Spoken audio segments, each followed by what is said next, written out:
அஸ்ஸலாமு அலைக்கும் வரஹ்மத்துல்லாஹி வபரகாத்துஹ். உலகத்திலுள்ள அத்தனை புகழையும் அல்லாஹ் ஒருவனுக்கு போய் சேரட்டும். அல்லாஹு தபாரக் தஆலா எங்கள் அனைவருக்கும் ஒரு மிகப்பெரிய மகத்தான கண்ணியமான நாம் கொண்டாடக்கூடிய பெருநாளை விட அதிகமான சந்தோஷப்படக்கூடிய ஒரு நாளை அல்லாஹு தபாரக் தஆலா எங்கள் அனைவருக்கும் கொடுத்துள்ளார். அந்த நாள் தான் இந்த ஜுமாவினுடைய நாள். இந்த நாளை நாம் எப்படி கொண்டாட வேண்டும் என்றால், நபி ஸல்லல்லாஹு அலைஹி வஸல்லம் அவர்கள் கூறியிருக்கிறார், நீங்கள் ஈதுல் ஃபித்ர் மற்றும் ஈதுல் அஸ்ஹா, அதாவது ரம்ஜானில் வரும் ஈதை விட பக்ரீதில் வரும் ஈதுல் அஸ்ஹாவை விட நீங்கள் ஜும்மாவினுடைய நாளை அதிகமாக இந்த நாளை மகிழ்ச்சியோடு ஏற்றுக்கொள்ளுங்கள், இதை பெருநாளாக நீங்கள் கொண்டாடுங்கள் என்று நபி ஸல்லல்லாஹு அலைஹி வஸல்லம் அவர்கள் கூறியிருக்கிறார். ஆனால் நாம் இந்த நாளை எந்த அளவிற்கு நாம் இதில் முக்கியத்துவம் தருகிறோம் என்று நாம் தான் பார்க்க வேண்டும். இந்த நாளை மிகவும் அதிகமான நாம் முக்கியத்துவத்தை கொடுக்க வேண்டும். ஏனென்றால் இந்த இரண்டு ஈதை விட இந்த நாள் தான் மிகவும் அதிகமான கண்ணியமான மகத்துவமான நாள் என்று நபி ஸல்லல்லாஹு அலைஹி வஸல்லம் அவர்கள் கூறியிருக்கிறார்.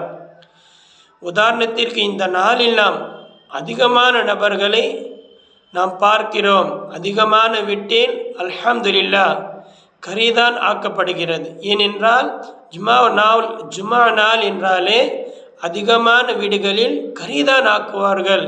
சில வீடுகளில் பிரியாணி கூட ஆக்குவார்கள். சில வீடுகளில் கறி குழம்பு கூட அதை வறுப்பார்கள். இல்லை என்றால் இந்த மாதிரி இந்த நாளை அவர்கள் மகிழ்ச்சியாக கொண்டாடுவார்கள். இன்றைக்கு ஜுமா நாள் ஆச்சு, இன்றைக்கு கறி செய்யணும் அப்படின்னு சொல்லி மிகவும் மகிழ்ச்சியோடு கொண்டாடுவார்கள். ஆனால் இப்போது எப்படி ஆகிவிட்டது என்றால், ஜுமா நாள் வந்தால் கூட கறி ஆக்குவதே இல்லை. இதே ஜும்மாவிற்கு அடுத்து சனி, அதற்கு அடுத்து ஞாயிற்றுக்கிழமை வந்தால் அந்த நாளில் இப்போது ஆக்குகிறார்கள். ஏனென்றால் அப்போதுதான் அவர்களுக்கு விடுமுறை வருது என்று அந்த நாளில் தான் அந்த கறியும் ஆக்குகிறார்கள். அந்த நாளில் கறி சாப்பிடக்கூடாது என்று நான் சொல்லவில்லை, அந்த நாளையும் ஆக்குங்கள். ஆனால் ஜும்மாவுடைய நாளில் ஏதாவது ஒரு நீங்கள் கவுச்சி ஆக்குங்கள். ஏனென்றால் அந்த நாளில் நீங்கள் மகிழ்ச்சியோடு அல்ஹம்துலில்லாஹ் என்ற அந்த நாளில் நீங்கள் கவிழ்ச்சியாக்கி அதற்கு கூட நீங்கள் அல்லாஹ்விற்கு நன்றி செலுத்துங்கள் என்று தான் நான் சொல்கிறேன். அந்த நாள் நீங்கள் எப்படி மகிழ்ச்சியோடு ஏற்றுக்கொள்கிறீர்களோ அதே போல் அந்த நாளில் இறைச்சி சாப்பிட்டு கூட அதற்கு கூட நீங்கள் அல்லாஹ்விற்கு நன்றி செலுத்துங்கள் என்று தான் நான் சொல்கிறேன். ஆனால் இப்போது அதிகமான நபர்கள் என்ன செய்கிறார் என்றால், ஜும்மாவுடைய நாள் வந்தால் கூட அந்த வீட்டில் கறி ஆக்குவதே இல்லை. இதே ஞாயிற்றுக்கிழமை வந்துவிட்டால் ஜும்மா நாள் போல அந்த வீடுகளில் மிகவும் கறியாக்குகிறார்கள், பிரியாணி செய்கிறார்கள், விதவிதமாக ஆக்கி சாப்பிடுகிறார்கள். இப்போது ஜும்மாவிற்கு இருக்கிற அந்த மகத்துவமே கண்ணியமே போய்விட்டது.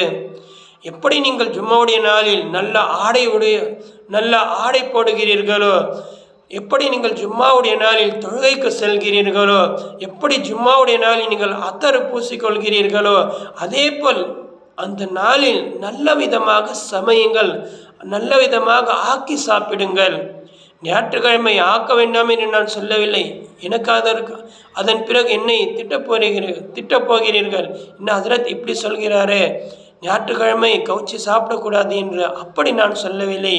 ஜும்மாவுடைய நாளில் கூட நீங்கள் பெருநாளாக நீங்கள் கொண்டாடுங்கள் என்று தான் நான் சொல்கிறேன். அமல் செய்யலாமா இன்ஷா அல்லாஹ். அல்லாஹு தபாரக் தஆலா நம் அனைவரையும் கேட்டதோடு அதிகமாக அமல் செய்வதற்கு அல்லாஹ் தௌஃபீக் செய்வானாக. ஆமீன். வ ஆகிர் தஅவானா அல்ஹம்துலில்லாஹி ரப்பில் ஆலமீன்.